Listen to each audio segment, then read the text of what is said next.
For our curricular unit adaptation, we decided to build an original unit that focused on the perspectives of refugees, specifically child refugees. Our unit is built for 7th grade English Language Arts and follows the Georgia Standards of Excellency for 7th grade English.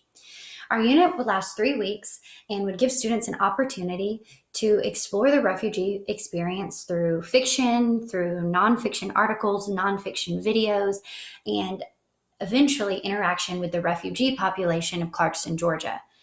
In the end, students will be given 3 options for their final assessment that touch on the writing standards that we are focusing on throughout our reading.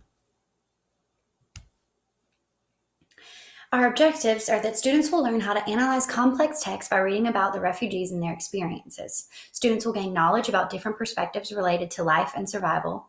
Students will show understanding of the humanity of refugees through various modes of writing and different writing styles.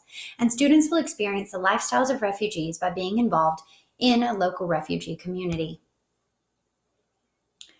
Because we built this unit ourselves, we decided to incorporate multiculturalism throughout instead of adapting a unit and adding those multicultural aspects. The idea of studying the ways that refugees come to be in America and their experiences along the way, and also their treatment once they arrive here, was inclusive to all students by nature. By trying to divert the idea from that mainstream media representation of refugees as people who just want to come into America and use up all of our goods and services, we wanted to show kids that refugees didn't always want to leave their home, and their experiences were anything but just coming to America for an easier life.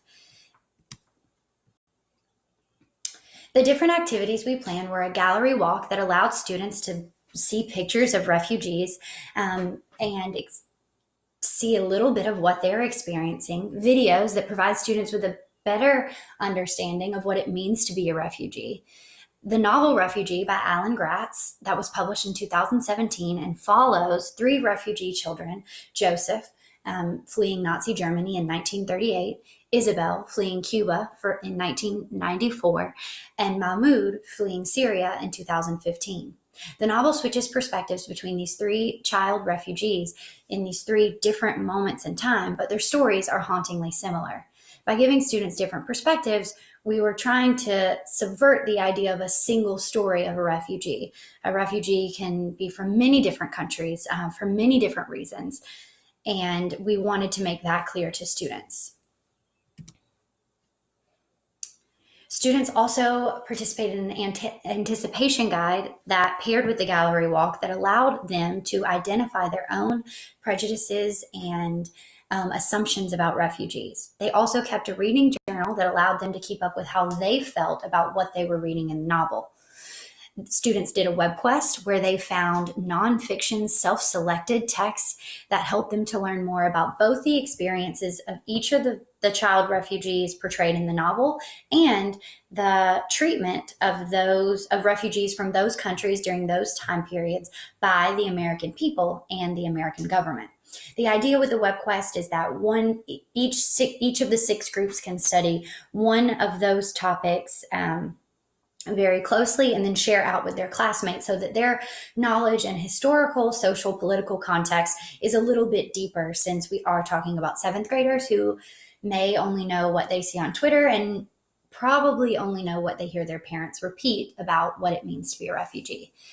Class discussions will promote different perspectives and ideas about learning, and students will be able to engage with their peers and learn from them. So setting up a respectful tone for discussion would be imperative at the beginning of this unit. It would be imperative for the teacher to let students know that regardless of what you've heard about refugees, there's more to the story, 1. And 2, there are definitely refugee students within the school, and most likely there are students who are refugees within their own classroom. So speaking to each other with compassion and respect is an imperative for getting through this unit and keeping in an academic space where everyone can learn and prosper. There are several writing prompts throughout the unit that deal with the text, the nonfiction articles, the videos even, and they explore several different modes of writing. So these hit all of our different standards. We looked at narrative writing, we looked at persuasive writing, and we looked at explanatory writing, all which are the big things in 7th grade and in 8th grade, 9th, 10th, 11th, and 12th. So giving students that solid foundation in the final assessment, all of these formative assessments along the way, writing prompts led up to the writing that existed in the summative assessment, giving students kind of a groundwork to get ready for that final, it's not a test, but test grade situation. At the end of the unit, students have the opportunity to take a field trip to Clarkston, Georgia. Clarkston is known for its refugee population. There are people from 60 different countries living in Clarkston, and the citizens of Clarkston speak 40 different languages. There's a famous local spot called Refugee Coffee where the proceeds benefit the refugee population, and so students will have the opportunity to volunteer and serve at Refugee Coffee as well as collecting goods that would benefit the refugee population of Clarkston. The final project, like I mentioned before, gives students the opportunity to explore the 3 different modes of writing as it pertains to the novel and to our study on refugees and their experiences. So for our 3 possible options, students are able to create a video in groups of 2 to 3, encouraging viewers to welcome refugees into our local community. This option would hit on that explanatory writing. How would you explain what it means to be a refugee to people who don't know anything about it? So in this option, students would explain how, refugees are just like us, except unlike us, they were pushed out of their homes and their countries, and they had to make a new life, often in places that were not welcoming to them. So this gives students a chance to explain to others who may be less knowledgeable than them at the end of this unit. The second option touches on argumentative writing, and it allows them to write a local representative in Congress asking that the representative take legislative action to better welcome and support refugees in our community. We wanted to make sure that our unit was culturally relevant, politically and socially relevant right now. And so it was really an easy choice to choose refugees with everything that's going on at the border. So this option really gives students to get involved and to take a stand, to find out who their local representatives are, and to explain to them in well-written, coherent, argumentative prose what needs to change in order for us to be more welcoming to these people. And the third option gives students a chance to focus on narrative writing, and they're able to write a diary of a fictional character who is a member of a local refugee community.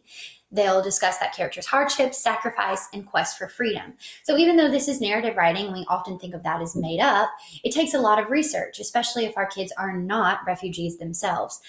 So the pressure here would be for students to do thorough research to make sure that their narrative representations or their fictional representations of the refugee experience are not shallow or stereotypical, but that they incorporate everything that they've learned.